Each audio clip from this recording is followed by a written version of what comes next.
waaw mbokku internet yu leral.net ñoo ngi leen di fàttali ñoo ngi ak benn gan bu tudd Mamadou Ibra Kane Mamadou Ibra Kane moom moo jiite patronat sénégalais bu presse sénégalaise waaye tam bokkoon na tamit suñu xaatim rédaction projet code de la presse consensuel bu 2010 sëñ bi ba ñu bëggoon rek nga defal ñu benn tënk ci maanaam comme que mbir mi dem na assemblée nationale projet code de la presse bi voté nañ ko yéen ban bilan nga mën def par rapport ak mbir moomu ak lan mooy lu positif léegi la nga xam ni vraiment ñaawlu ngeen ko. waaw bon d'abord maa ngi rafetlu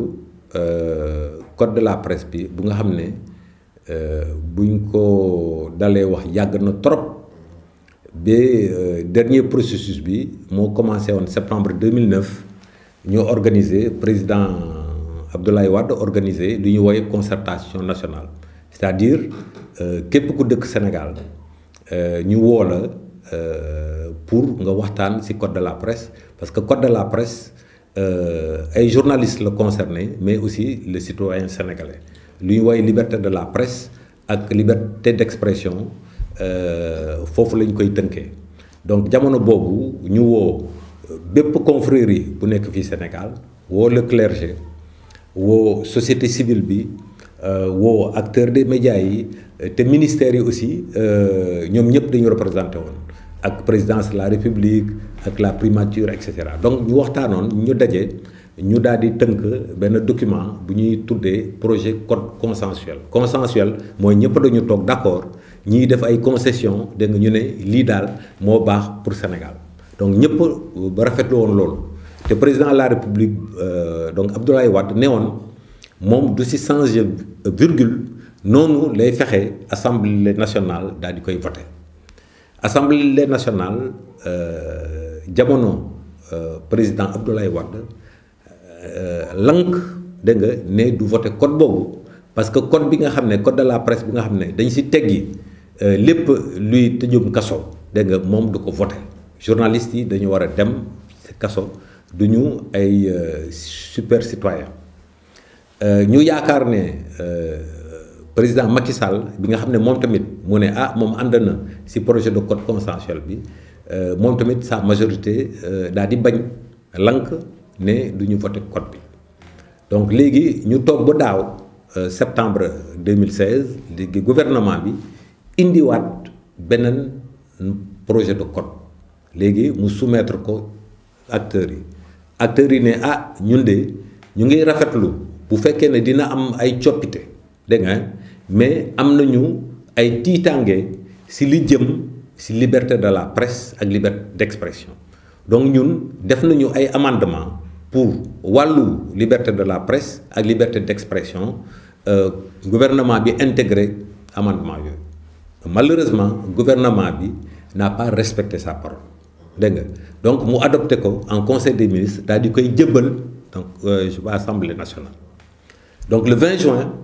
date bu historique la parce que am nañu léegi code de la presse ba nga xam ne vraiment ñu ngi doon daw ci ginnaawam ay at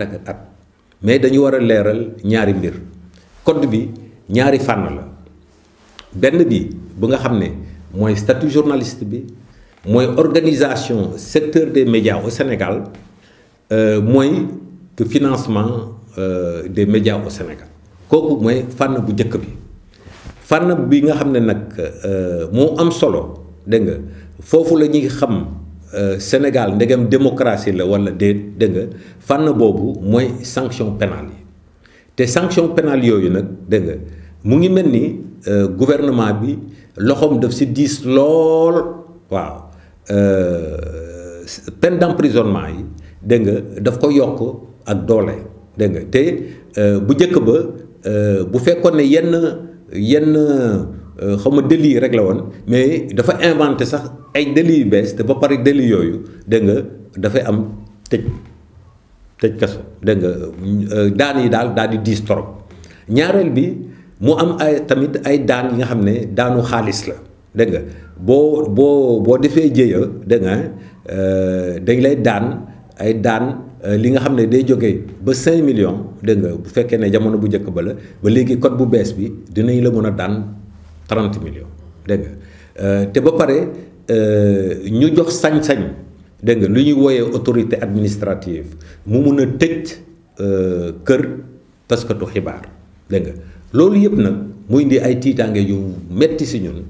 donc d'accord nañu suñu statut d'accord nañu suñu secteur des médias d'accord nañu si financement mais si wàllu liberté de la presse code bi dafa suufeel liberté de la presse lu tax ñu wax ko benn constitution bu Sénégal moom moo ne liberté de la presse ak liberté d'expression sénégalais yëpp droit absolu inaliénable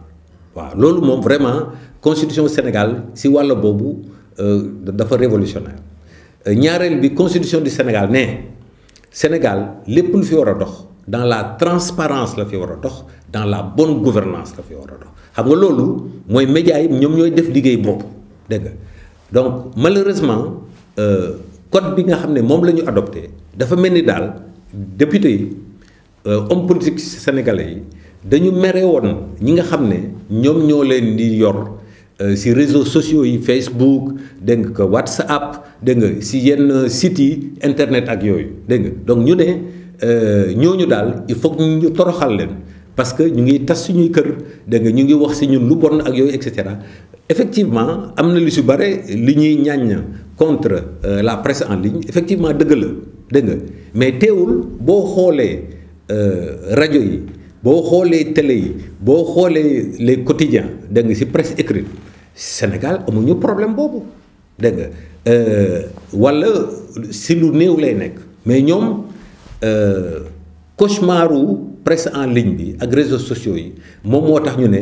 journaliste daal dañ ko war a duma dégg nga duma bu metti ce qui fait que dina tiit sax dégg nga du xalaat sax dégg nga def li nga xam ne moom mooy liggéeyam dégg nga donc code de la presse bi loolu jur te loolu nag malheureusement baaxul pour démocratie Sénégal parce que boo xoolee Sénégal lu tax ñu ràññee ko boo jëlee sous-région bi boo jëlee dëkk yu bare fii ci Afrique c'est parce que ñun dañu am liberté de la presse waaw te liberté de la presse boobu ak liberté d'expression boobu moom moo tax tey Sénégal am ñaari alternance ya nga xam ne am na fi 2000 am na fi 2012 bu ñu amul woon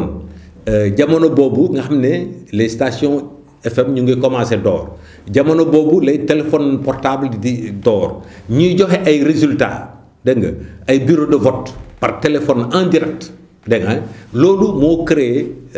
sentiment ba bu nga xam ne kenn mënutul woon labaj ay résultats te loolu avancée démocratique bu mag la dégg nga sans compter débat yi doon organisé ñu jox la parole à l'opposition jox la parole à ñëpp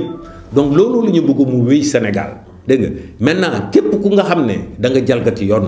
nga nekk journaliste ak keneen moo si yem dégg nga yoon dafa war a dal sa kaw donc loolu moo tax ñu ngi rafetlu accès à la profession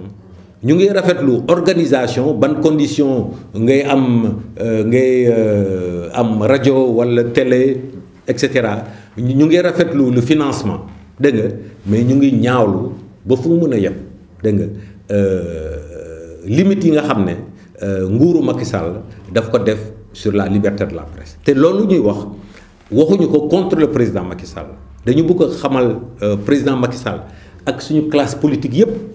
ñu am dëkk bu nga xam ne république bu nga xam ne liberté de la presse dañ ko fa yeesal dégg nga moo baax ci réew mi dégg nga loolu moo tax comme ni ma ko waxee président Macky Sall ci boppam bu dul woon presse bu libre kon tey du toog fu mu toog donc kooku appel lañ koy lancer moom pour mu am la volonté politique yeesal la liberté de presse et limite yëpp ñu ci def ñu mun ko teggi dégg nga ça ne veut pas pour autant dire que journaliste c'est un citoyen au-dessus de la loi.